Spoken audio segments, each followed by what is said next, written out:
I want to make a statement about Hamlin. I think he is sort of the biggest risk-reward play this week. Do you feel like that's a little out of bounds or fair?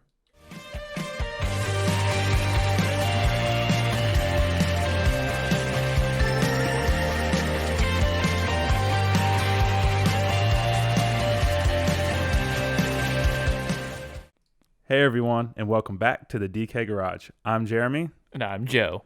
Joe, second week in a row, Denny Hamlin flat out dominated the race, led over half the laps again. Yeah, he didn't get the checkered flag. Yeah, we're talking about Richmond there. He flat out dominated, and Truex came in actually again, was strong, led 100 laps, and unfortunately for him, didn't get the win, and somebody came in behind and snuck a win in. He sure did, but you're right, man. Truex looked to be the strong car early. Him and Hamlin were kind of going back and forth. Truex led to over 100 laps. If it wasn't for, speeding coming into the pits and having to do a penalty under green late in the race, not early, late, he just wasn't really able to rebound. Still got a good finish. I mean, he finished fifth. It's not like it was a wash of a day, but it took him out of contention for that win, getting that far back in traffic. But once that happened, I mean, it was a Hamlin show. Logano had a little bit of flash there. But here comes the old number 48 getting in victory lane for the first time in, a long time. Yeah, and we talked about him sneaking in. He really did. Led 10 laps there at the end to get the win. Came from 24th. Yeah, he showed a lot in the over the course of that race, and it was really great to see him rise and actually overcome some stuff to get that win. We talked about it in the podcast how we liked him last week. It was one of my favorite plays, really. And it was really great to see him from every angle that you look at it just perform. He was the best overall place differential out of any driver last week with 23 spots gained. That's huge. He was very key in having success last week from a lot of different angles. Yeah, you obviously had to have him in your lineups to cash. I mean, he was going to be the key. You obviously had to have Hamlin. The guy who, for me at least, there was two main guys, but one in particular really burned me and kept me from having some good finishes, and that was Kyle Larson. I really still don't know what happened to him.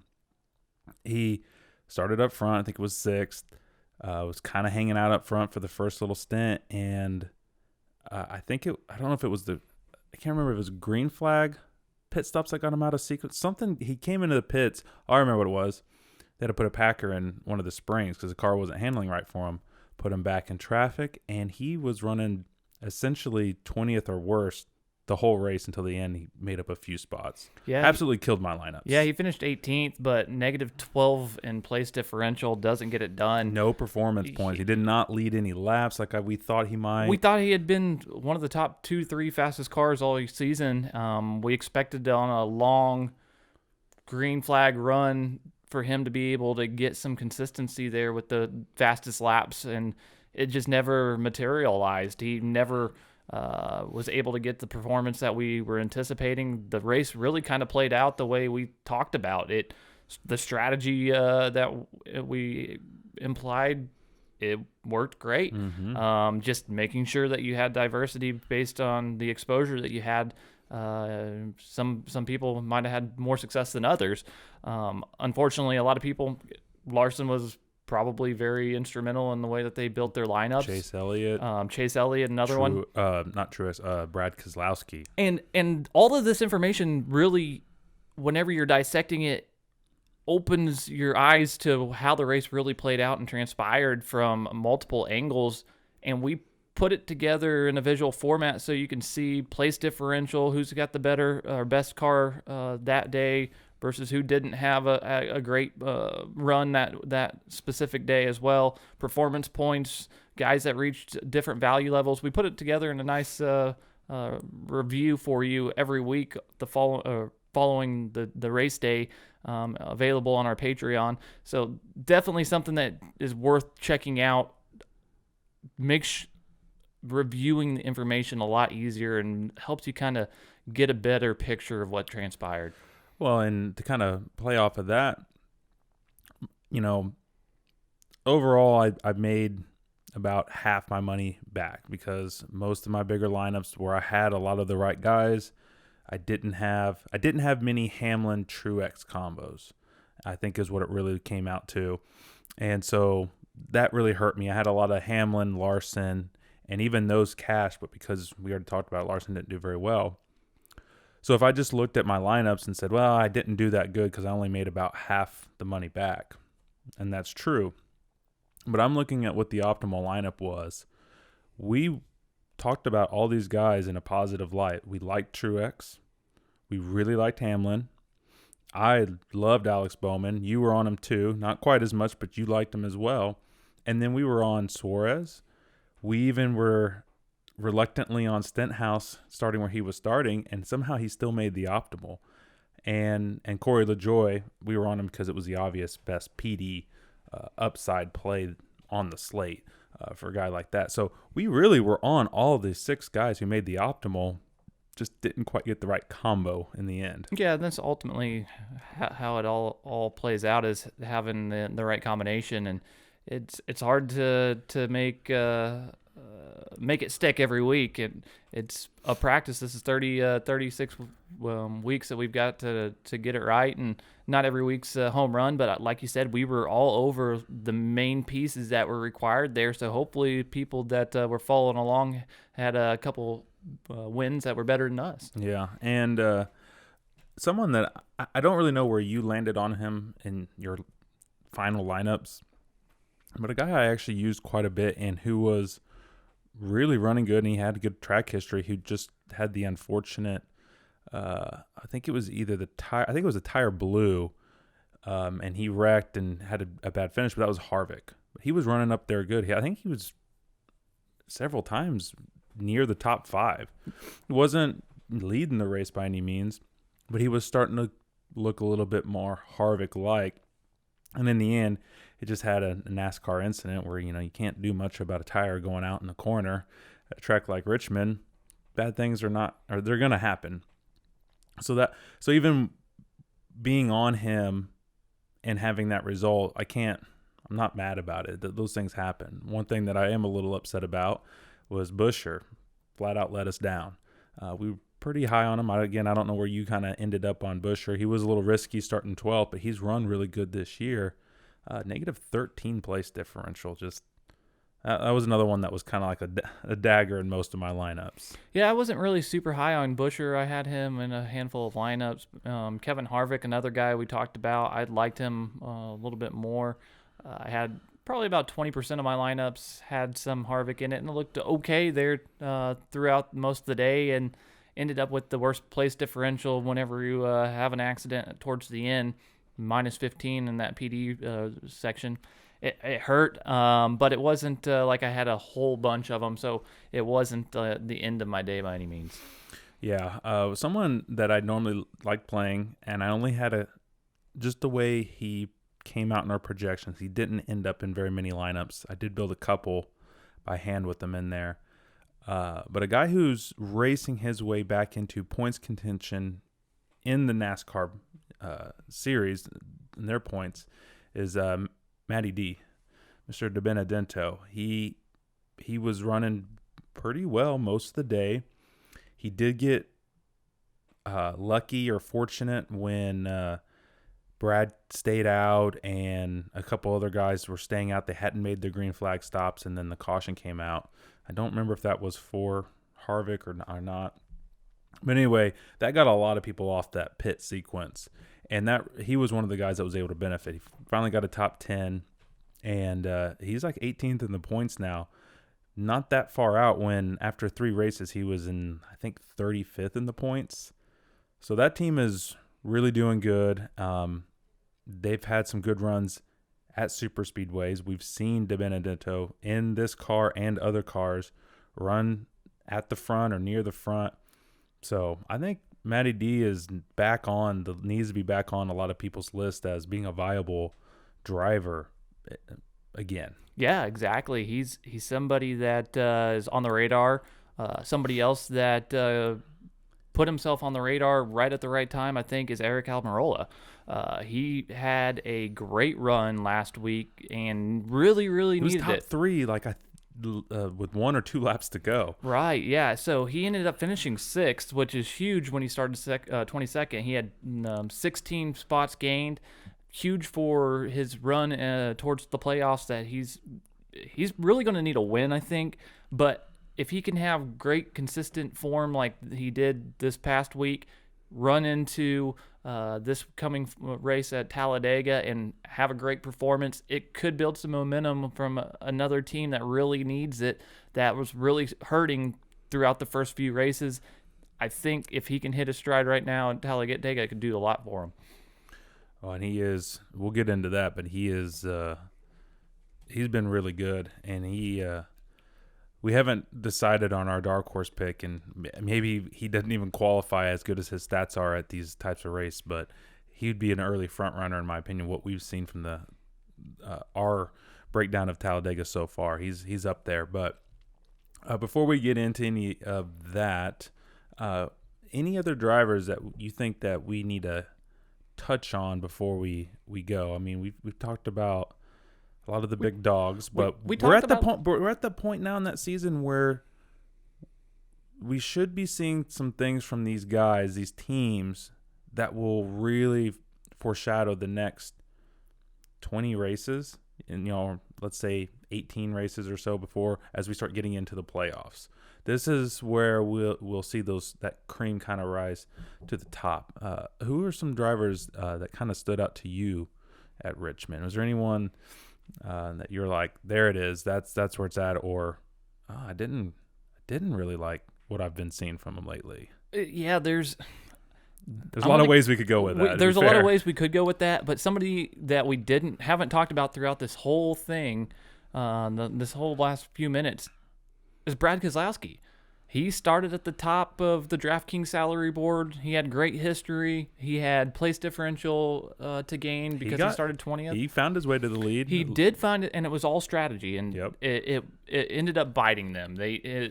Whenever they came in through the pit cycle, they got lucky with the way the caution came out. They stayed out, got basically tried to double dip, do it again. They did. They ended up leading 25 laps, which is decent, but I think they ended up getting a loss of -6 places by the time it all cycled through, and it just didn't ultimately pan out for somebody that we were looking to have an impact on the race, and he did for a little while, and then that pit strategy really came back to haunt him, and it never really materialized for him to have a solid day by any means. Yeah, the only way, once they made their decision and ran with it, and that being when everyone was coming in at one point in the race for green flag pit stops, they stayed out, and they were never able to come in and get fresh tires, but they were set up, had there been a ton of cautions late in the race, where they could have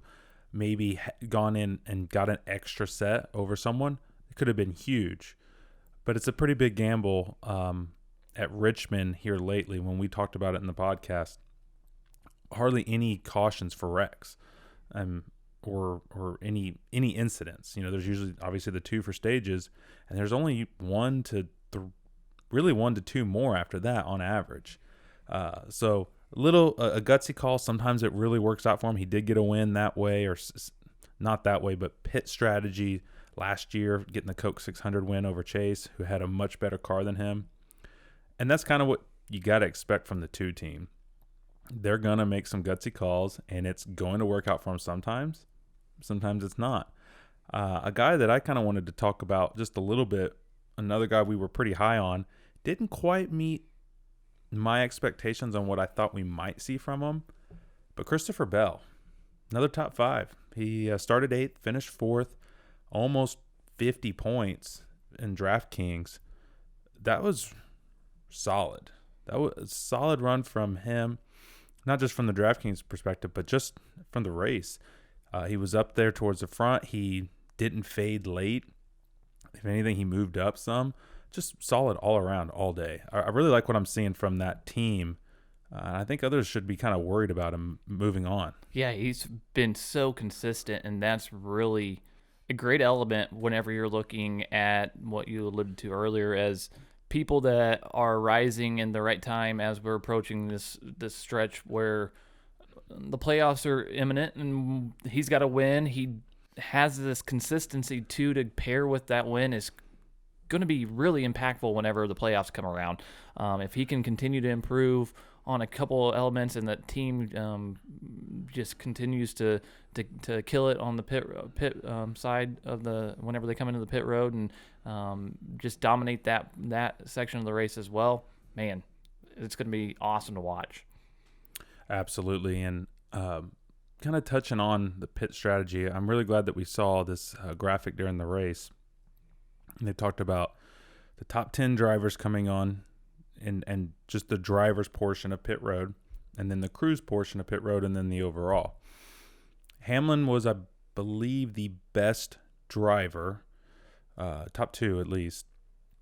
And but the best crew, the broadcast has been talking Hamlin up and a lot of these other guys up, but they didn't really mention Alex Bowman's crew was number 1 going into that race for an average 4-tire stop. And I think ultimately it got him good track position and it got him the win. I know we've already kind of talked about him, but that was something that was a little surprising to me. I didn't expect Bowman's team to be up the crew that high over a Joe Gibbs team like Hamlin. Right. Well, Hendrick has lots of cash that they pump into their winning championship teams, but I would expect it from Chase or even Larson, but Bowman, that's crazy. It's crazy, but you have to have it. It's one of the key elements of racing and if you can offset maybe a weakness of a driver with the ability of a team, just those milliseconds help. And we saw how beneficial it was to get him out front to race there at the end on a restart and just floor it, and he took off and left Hamlin in the dust late, and ultimately it led to a victory. So, man, every element is impactful in a draft car or a NASCAR race, and there's so much stuff that you have to be able to look at and analyze and piecemeal together to get the big picture, and that's what we try to do here, and it's really a challenge week to week. Absolutely, because we really tried to drive home the point of a certain strategy last week. And the strategy, to kind of summarize last week, was build a balanced lineup.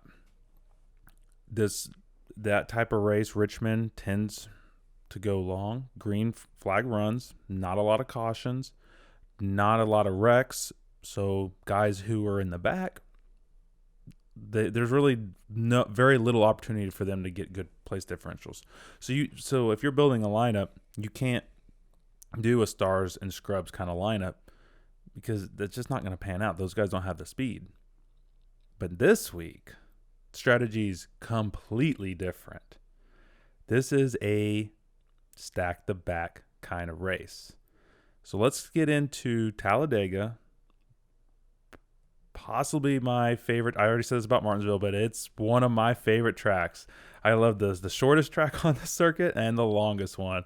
There is nothing like super speedway racing. But in my opinion, just one of the best races all year is here in Daytona, and we need to set this up for our viewers. Yeah, super speedway racing at its finest. Also, you'll hear plate racing.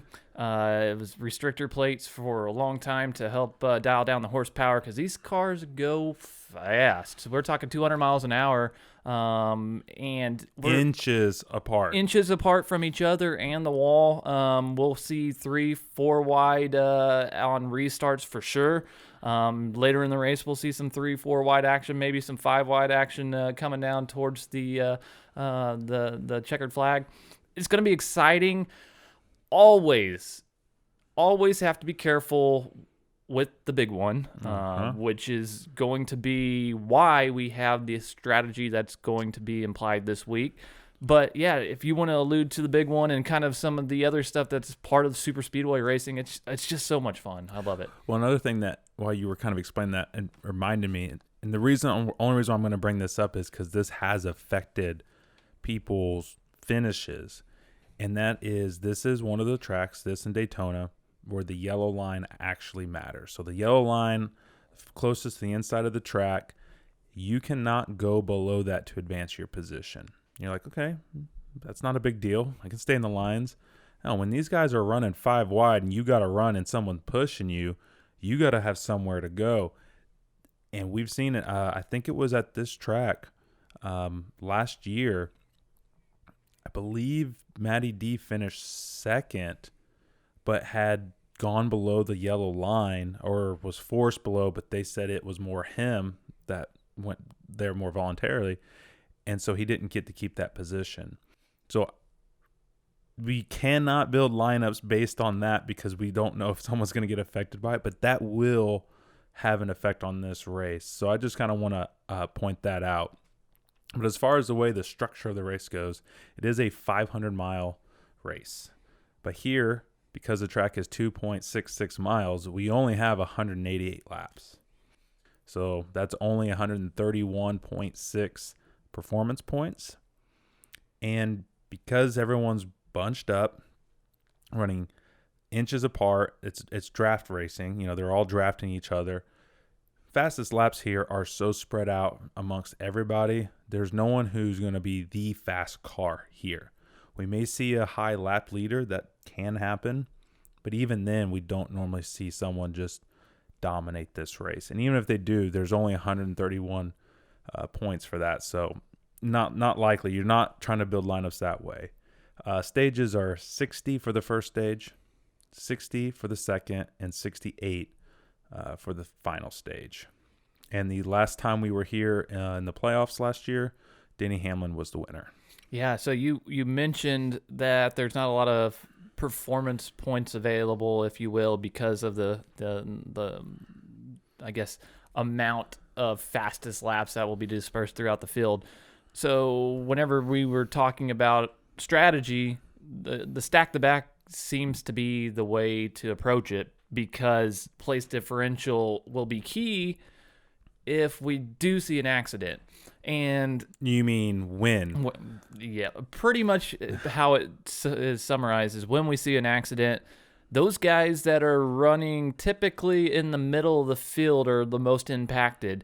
And whenever you take out, let's say a half dozen, even a dozen cars, even more than that, often than not, then those guys in the back have an opportunity to advance. So very, very easy to create lineups this week. We'll spend quite a bit of time talking about optimal lineups of previous races, I think, because it really sheds some light on how to build a lineup and that you don't need to worry about salary so much as diversity and potential. So we're going to get into some drivers here in a minute, but I thought of this while you were explaining that to everyone. The best driver in the first race here is Joey Logano, statistically over the last 5 races, and that's the early race. But his average finish, he's got the best driver rating, but his average finish is 15.8. And that's because sometimes you wreck and you finish bad. So that's why we kind of take this stack the back approach. You're going to want to have a lineup with Logano and Hamlin, something like that, but only usually one of those guys might make it. And it's tough. You're not going to get consistent finishes from most of these people. If you look at their average PD, most of these drivers have an average of a negative place differential. Just to kind of lay that out for anyone who might not be familiar with plate races.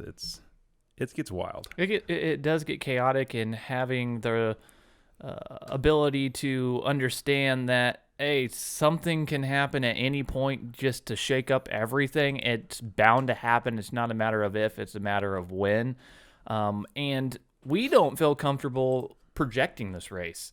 We're not going to be providing projections this week. We're providing a lot more insight in our race guide, which is down below in the link in the description. We provide it every week. It's a great digital magazine that offers our power rankings, a race preview, a little bit of a write-up, some stats, and just a great visual tool to go along with what we're talking about right now.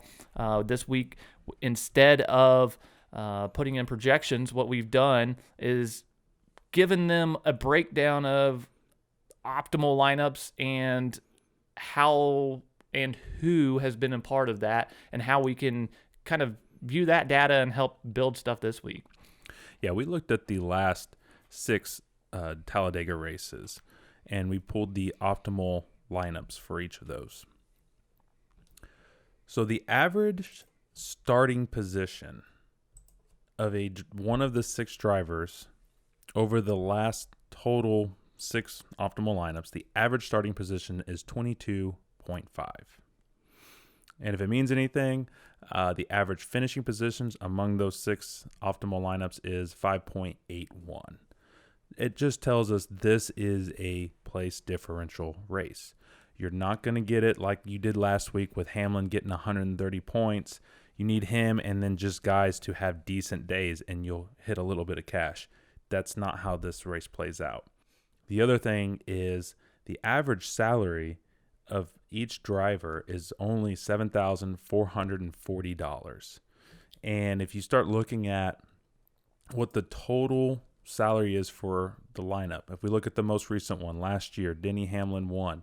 Denny Hamlin did not make the optimal lineup in that race. The total salary, if you aren't familiar with DraftKings, you get $50,000 salary cap.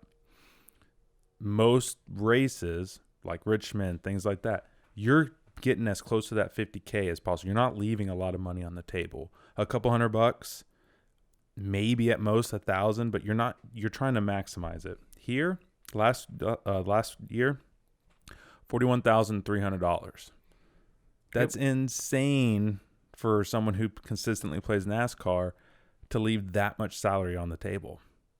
You look at the first race last year, $45,000, and $43,600, $45,500. Go back a little bit longer, then we start hitting a little 47s. That's a little bit more closer, but even that, we're still several $1,000s off that where we would normally land. You gotta stack these guys in the back, and they don't usually cost that much because normally they're not that viable in races. Yeah, and something that we noticed and is something that we're well aware of and want to make you aware of is some of these drivers that have been part of the optimal lineup aren't names that are consistent with top names in NASCAR that we're talking about every week. So if you're looking at this purely from a DraftKings angle, even from any NASCAR betting angle or anything along those lines, this is the race to really take an opportunity on long shots. Because guys like Corey LaJoie, Chris Buescher, Ty Dillon, Ryan Newman, Eric Almirola, guys that aren't always in the conversation are here. Ricky Stenhouse is one here. He's been part of these optimal lineups that we've talked about. And it's typically because these guys start closer towards the back and have an opportunity with the way these races play out to gain that place differential that is so necessary to achieve bet value. And these guys typically are priced pretty low. Again, this year, a lot of the names I just mentioned have lower price tags and allow you to really do whatever you want with a lineup. And when you're making those builds, don't worry, don't feel bad. Don't second guess yourself if there's thousands of dollars left on the table. If you're comfortable with it, roll with it, because it's really going to be who's different than the other person this week. It's a GPP tournament kind of week. I'm not comfortable playing cash games. I'm not comfortable giving projections because there's so many unknowns associated with super speedway racing, and it's just going to be chaotic. And the other thing is, if you are similar to us, we do hand build lineups. We also use an optimizer because it just lets us see a more complete picture. I mean, because at the end of the day, it's just about getting as much points as you can and who offers the best value. And an optimizer is just solving math problems essentially. So it really helps for that. But if we ran projections, first of all, it's impossible because we know the big one's going to happen. And usually there's a big one and then like a mini big one. So there might only be legitimately 10 to 12 still good running cars at the end of this race. There may be 20 cars that are still on the track or 25, but they're going to be busted up. They're not pushing anyone. They're not doing anything. They are just trying to get the best finish they can. So sometimes there's only 12 guys really going for the win at the end of this race, because it can become almost like a destruction derby, especially if it's like it was at Daytona earlier this year, where I think it was Amarola got into Bowman, who went flying towards the inside of the pack, and they were running top 5 and they crashed almost the entire field. All of my lineups were wiped out, and that was like lap 15. So it gets really crazy here. And super speedway racing is so fun that you really don't know what's going to happen until the green or the checkered flag's waved. I've sat there just thinking I had won $20,000 multiple times, and there's a crash that happens off camera, and you don't even know it until the dust settles, and you're coming out with nothing. So really, until the checkered flag waves, you really don't have anything to write home about, because it's going to be dramatic. And if you happen to be someone who is not super familiar with super speedway racing, go look at the Daytona 500 and just skip ahead to the last 15 laps. I'll give you a little spoiler. Joey Logano was leading and his teammate was behind him. They were coming to, it was the last lap, right? Yeah, it was the last lap. So they were waiting to make their moves. Brad goes to make a move. He gets into the back of Logano because Logano's trying to block him. They wreck each other, taking each other out. And then here comes Michael McDowell, sneaks his way in. And he's a legit good plate racer. Let's not take anything away from him. It's not just, he got lucky. No, he knows how to get around these types of tracks. He knows how to survive. He is kind of high up on our impact rating this week because he's got good PD upside as well. But he ends up taking the checkered flag and winning the biggest race that NASCAR has to offer, because at the end of the day, they're all trying to go for it, and it just gets squirrely out there. And that was teammates. And this type of racing just reminds you that these guys are all professionals. These guys all excel at what they do and can win on any given day. And Michael McDowell winning is just hammers home that point that these guys are out there. They know how to do this, and they're professionals. This is what it's all about.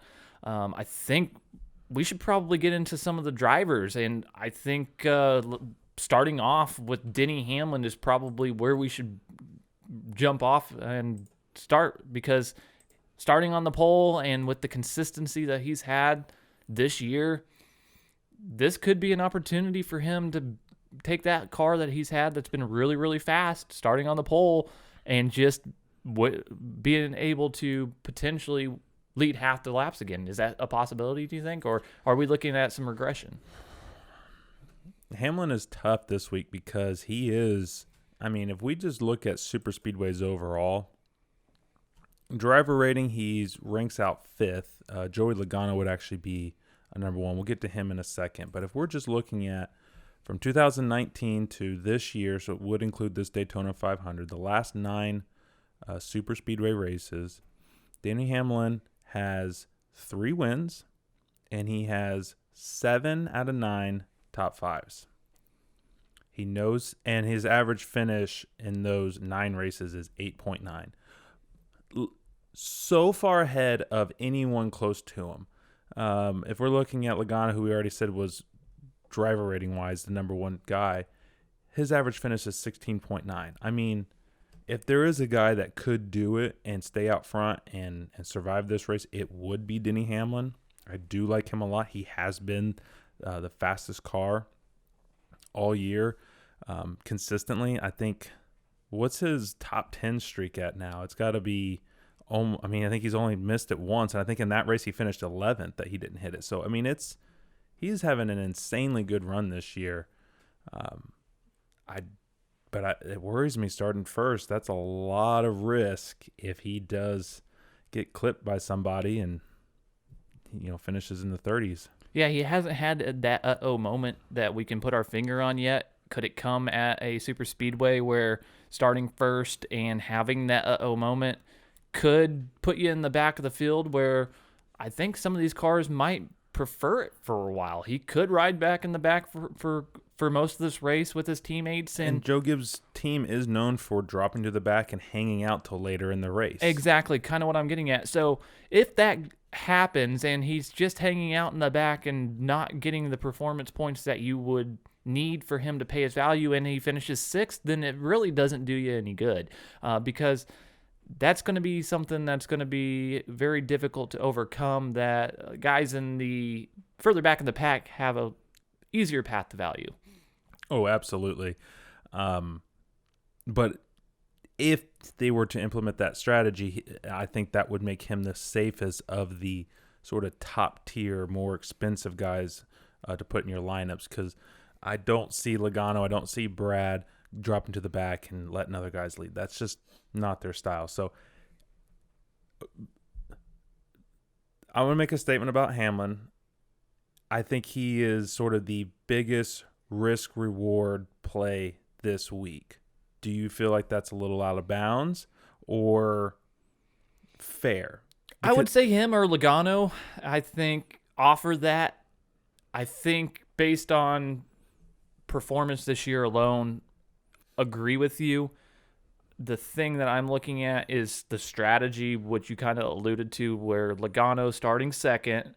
If Joe Gibbs does their typical routine and falls towards the back, that Logano has an opportunity now to lead those laps that Hamlin could have, and get 50 laps led or something and like that. have an additional path to value that wasn't there if Hamlin decided to stay up front and lead all those laps. So to me, they're right there. I would lean Hamlin, but Logano is my second tier guy that I would be comfortable playing in a scenario very similar to what you just described. Now, I will point out with Hamlin, we'll see if it matters this much, because his trends have been a little different this year because he's just been on a tear. He is statistically better in the second Talladega race than the first. 10th best on driver rating in the first race and 6th best on the second race. But his average finish in the second race is 3.4 with 4 top fives out of the last 5. And his average finish in the first race is 19.2. It's a pretty big difference. He's still getting around the track okay because, the driver rating is similar, but that is a big difference in average finish. But again, the average finish is skewed because of accidents and things that are but only 1 top 5 compared to 4, so correct. Keep that in mind too. No, 100% agree. That's why I'm fairly confident in Joey Logano's ability, because when we look at the stats from that angle, he's number one almost every way you look at it. Spring, fall, summer, it doesn't matter when you race here, and really it doesn't matter where you race at on super speedways. This guy just performs. Not very good in the Pro Invitational though at Talladega. I will point that out. Hey, it's e-racing. Take that for what you will. He's great. fun to watch though. He is. I think he puts on a show. He's good in the booth and he can play well with the other guys. So no slight against him, but yeah, he does not do very good in the sim. Yeah, but he's great on super speedway tracks. He's got a lot of great numbers to look at, multiple wins here at Talladega. It doesn't matter, like I said, if it's a spring or fall race. He's very consistent. Starting second, based on the strategy that we talked about, he could find a path to value if he gets a way around the big one. Yeah, and the other thing, too, with Logano, when we look at the last 6 optimal lineups, he's been in 3 of them. The only other person who can say that is someone we'll talk about in a minute, and that's Eric Almirola. They both have 3, which is really insane when you can just consider how random and crazy this race can and usually does get. That's crazy. But when we look at, he's actually been in the last, or not, it's been a little bit since he's been in there. The highest, he's started 8th, finished 4th, started 9th, finished 1st. But really, the only time we got him at value was starting 20th, finishing 5th. So this would be a little much tougher task for Logano to make that optimal lineup because he only has one PD upside potential. Again, we're talking about these guys in the starting order. It's not about who we like more than the other, and these guys might not be. Again, we're not going to ever say these guys are 100% in our lineups, especially this week. This is one where you really want to have that diversity that we alluded to. Martin Truex starting 3rd this week is somebody that you and I both aren't the highest on. No, he ranks out the worst driver in our DK Impact, and we will go over that in the race day rundown, so be sure to check that out. But when you just look at super speedways, in the last 9, he ranks out 21st in driver rating. That's not good. That's not good at all. Average finish 23.4. That includes Talladega and Daytona.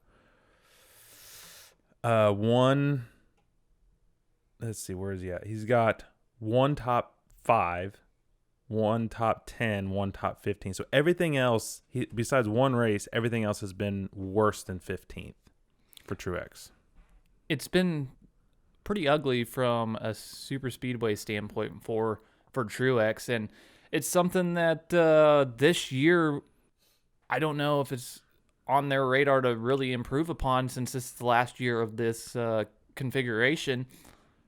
I don't feel very comfortable having the car configuration. The track is staying the same. No, correct. Yeah. No, the car configuration, and since we're moving into a new model next year, this seems to be something that really isn't on their radar to improve. It's a wild card race, so by no means am I completely fading Martin Truex Jr., especially with the ability that they've shown this year, but not very confident based on the data that I'm seeing in his ability to do something with recent packages and all that. Well, you need him to, again, fastest laps get distributed, usually the people further in the pack because they can draft and they can get runs and they can get those fastest laps. If he stays up front, probably not going to get them, and he literally will have to lead laps to be optimal. And can it happen? Sure, it can happen. His teammate's one of the best on plates, but that's his teammate. I don't really see that from Truex. I might build a couple just because of the type of season he's having. And I know from a driver standpoint, he wants to check this and Daytona off the list as far as wins. Get that kind of monkey off his back. But I have a hard time wanting to play him at all because I don't see the upside given where he's starting at. If he was starting 25th or worse, then you could consider him even with the bad history. But this high up, average PD, -2 or 12.2 in the last 9 overall, not good. No, it's not going to be easy for him to achieve value even at the price tag $8,900. It's something that you might have sprinkled throughout, again, because it's not a complete fade by any means, and nobody is, I don't think, this week, but just doesn't have the stuff that pops out at you. I think the next person that we want to talk about, Ryan Blaney, he's starting 7th. We've got some good data for him, especially here at Talladega. 2 wins out of the last 3 races. He's been the guy. What jumped out at you the most regarding Ryan Blaney and his ability here at Talladega? Well, he won this race last year. So the first time they came to Talladega, a little later in the year than normal because of the COVID break, obviously. But he won the race. He's looked strong. He doesn't have the best average finish when we look at just the first race that he runs at Talladega, 16.4. Only got the 1 top 5, but that top 5 was a win. He's got a couple top 10s, but he ranks out as the 4th best driver according to driver rating. And even with the bad finishing position, he usually has a not great starting position. So his average PD is only -1. So it's not terrible with him.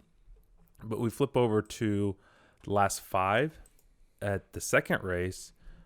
He also has a win there, 2019.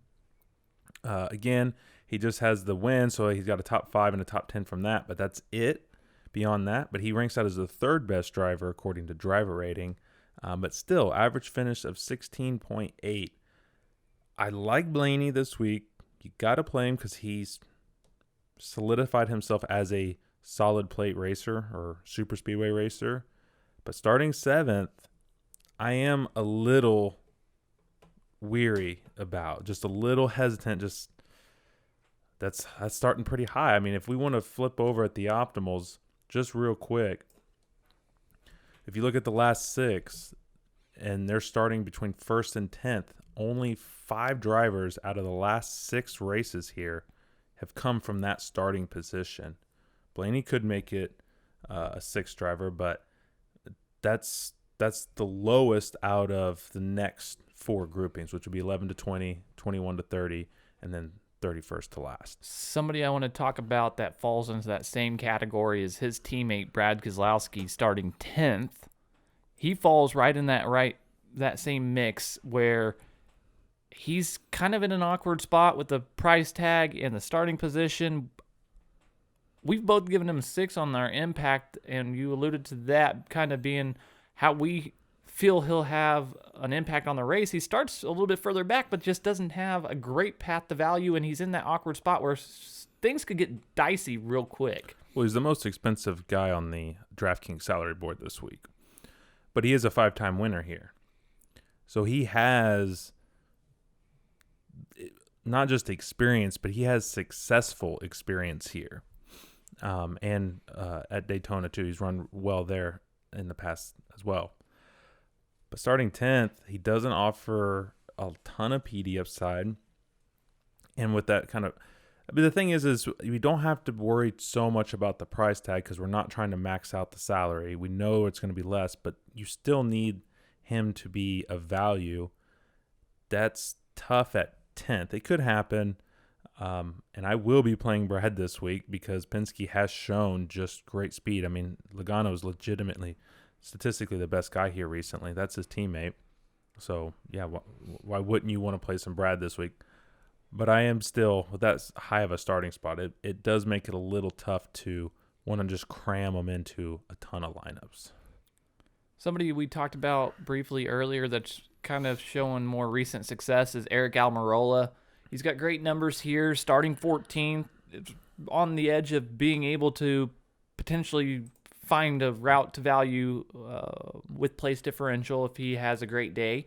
He needs to have a great day based on the playoff scenario. This is a track that he has pretty solid numbers at. He runs great at super speedways. It's his type of racing. I think he could be a very impactful driver to have this week. I think part of that comes from, and this is just a little speculation, but Eric Almirola was obviously with Richard Petty Motorsports for a while. He's been in the Cup Series for a while. And he's been with Stuart Haas now for a few years. But prior to Stuart Haas, there's no doubt about it, he was not in the best equipment. But super speedways level the playing field. You can get runs. You don't have to have the best equipment to be able to make runs. A lot of it does. Yes, your equipment matters, but a lot of it comes down to drivers. And I think just knowing, going into those type of races, like, hey, this is a shot that I actually have. When other races he knows, like, hey, I'm just racing for hopefully a top 15, but more like hopefully a top 20. I think that's just helped him excel at these types of tracks. Because he's only the 12th best driver according to driver rating in the last 5 first Dega races, but his average finish is 10th, and in the last 5 he has 4 top 10s, 2 top 5s. Those are solid numbers to get 4 out of 5 top 10s at a track like this. He knows how to do it, and he also offers a lot of upside this week. He's starting where is he starting at? He's starting He started 14th. So he doesn't have a ton of upside, but he's still got some. Who do you want to talk about next? Do you want to talk about any drivers specifically that you were targeting? Well, there's one guy that initially I don't think of this guy as a plate racer, but once I started breaking down the stats and color coordinating them a little bit so I could actually kind of see what the numbers were saying, Kurt Busch is potentially one of the best sleepers this week. He has an average finish of 6.2 in the last 5 Dega races, the first one, and that includes 5 top 10s. That's 100%. And his average starting position is 11.2, which this week is 17th, 15th. So he's starting even further back than normal. He is going to be starting that questionable zone where a lot of wrecks do happen. But let's say he either plays it safe, drops back, or races his way up to the front. He's a guy that really surprised me statistically. 6th best according to driver rating in the first race, and 2nd best according to driver rating in the second Dega race in the last 5. Now, average finish is not as good in the second race, and he doesn't have the top 10s to back it up. But it just shows me he's had more. He's also started higher on average. So he's just been racy. He's been up there, but he's been this is the race that usually screws him up more, and the first one is the one where he actually has more success. I don't know if that trend continues, but to be in the top 2 for driver rating at a track like this, behind a guy like Joey Logano, who's won here, that's impressive to me, and I think that's worth mentioning. We talked about a lot of drivers so far that are starting up towards the top, but we mentioned how impactful the guys in the back are going to be. I think we should touch on a handful of these, but there's going to be a lot more in our player pool and our driver pool that is made available in our race guide that gives you a great view of who we're on, but also on race day morning, we release the race day rundown, and we hammer home who we're high on, our impact scores, to really allow you to understand who we're targeting, who we like more than others. But to start off, I think Michael McDowell is a great guy to talk about. 23rd is where he's starting. Won this year at Daytona, which is a super speedway. Same package, same type of setup. He's a great plate racer in the past.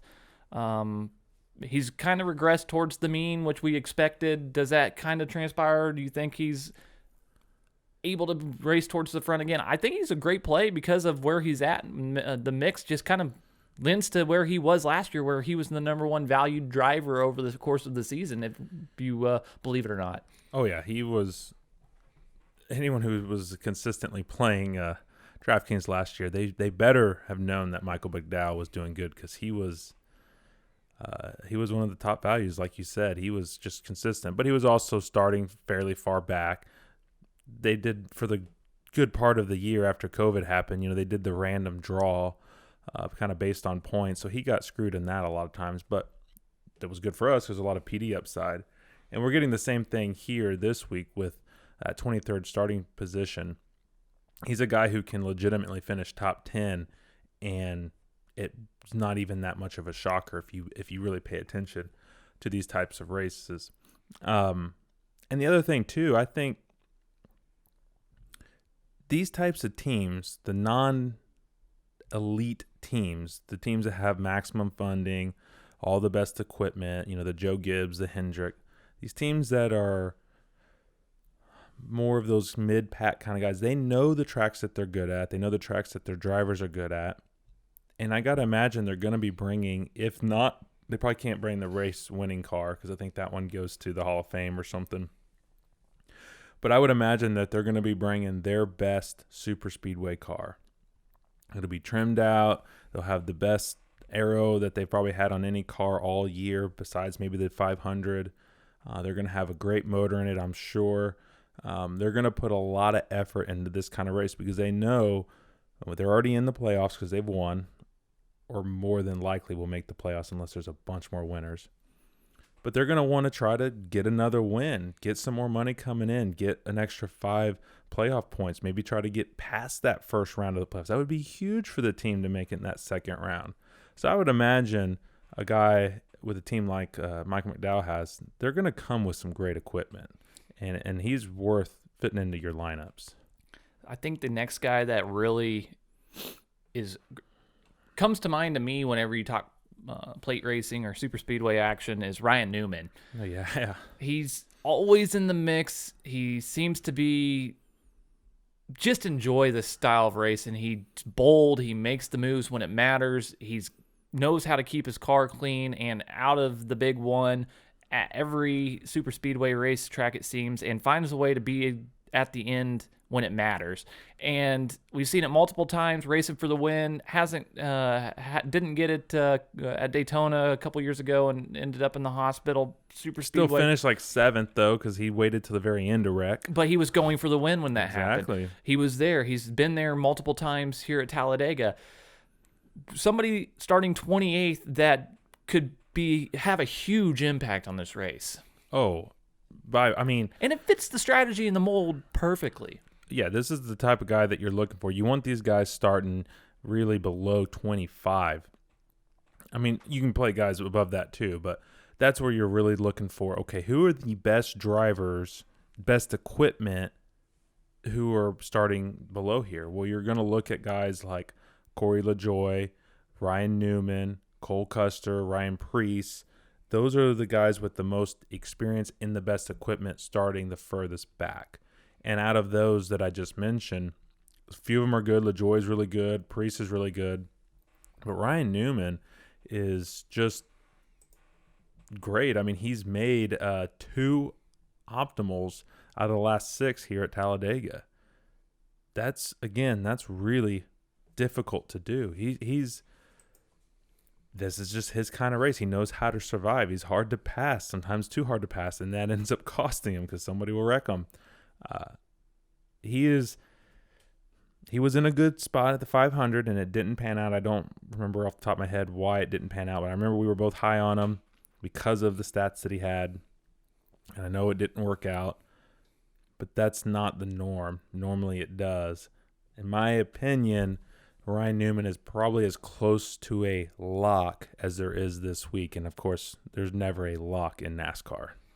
Yeah, there's guys that we were high on, and then there's guys that we're not as high on. He is towards the top of the list this week on guys that offer the best value and best ways to be a little bit more safe in your builds. Yeah, absolutely. Anything else that you want to say, or I think we're about ready to wrap this thing up. I think the last thing I have to really add is one guy that is starting at the bottom that you might want to pay attention to is Harrison Burton. He's getting a chance to make his first Cup start. He is Jeff Burton's son. Been running in the Xfinity Series and looked great. This could be an opportunity for a young driver to make his first start and get a win. He's driving the Gaunt Brothers car, which is not the greatest and fastest, but again, if he can stay with the lead pack and have find a way to get through the big one, he's starting pretty much close to dead last in 39th spot. He could pay out in value, even though he's got a price tag of $7,900. I just want to mention him because of That's the 96, right? Correct. Yeah. I mean, Suarez had great PD all last year. He was the number 1 PD guy. Now, again, he was normally starting like 38th or something like that and only getting up to 27th, 26th. But that was enough to make him one of the best PD guys all year. The same thing can happen at a race like this. I don't know what we get from Harrison Burton, making your first Cup start at a super speedway. That's tough. I would imagine that he'll want to just hang out and chill out and maybe try to avoid that big one and then maybe get up there. If he can, whenever the big one happens, if he's just makes it through that, he's optimal. That's literally all he has to do because he'll finish inside the top 20 if he misses the big one, I'm sure, and maybe even top 15. And if he does that, starting, where did you say? 39th. There's only one person starting below him. I mean, you're going to want to play some Harrison Burton this week, I think. But again, we're high on a lot of these other guys that we didn't talk about. We want to get to that on the race day rundown. You bet if you want to check that out on race day morning, it'll be available here on YouTube. This has been fun to kind of put everything together. The super speedway action is always a blast. I am so looking forward to the race. It's just something you can't replicate. I would not torture yourself by looking at your lineups if you're doing any, because it's going to fluctuate so much, and it can change at just in a thousandth of a second. It can change. We've literally seen races decided by that kind of a margin. So it is, again, I've said it earlier, but this is one of my favorite races just to watch. Super exciting. So I'm looking forward to it. I can't wait. Well, we appreciate you watching. We would love if you could leave a comment. Let us know what you thought about the episode. If you could like and subscribe, that is a huge help for us. Share it with your friends. Share a tweet with us. We're on Twitter at the DK Garage. All of our socials are in the description below. Please check us out there. We love the interaction, so if you can, leave a comment as well. Yeah, and for those who left one last week, we appreciate it. We glad you're enjoying the show. So with all that being said, man, let's get to it.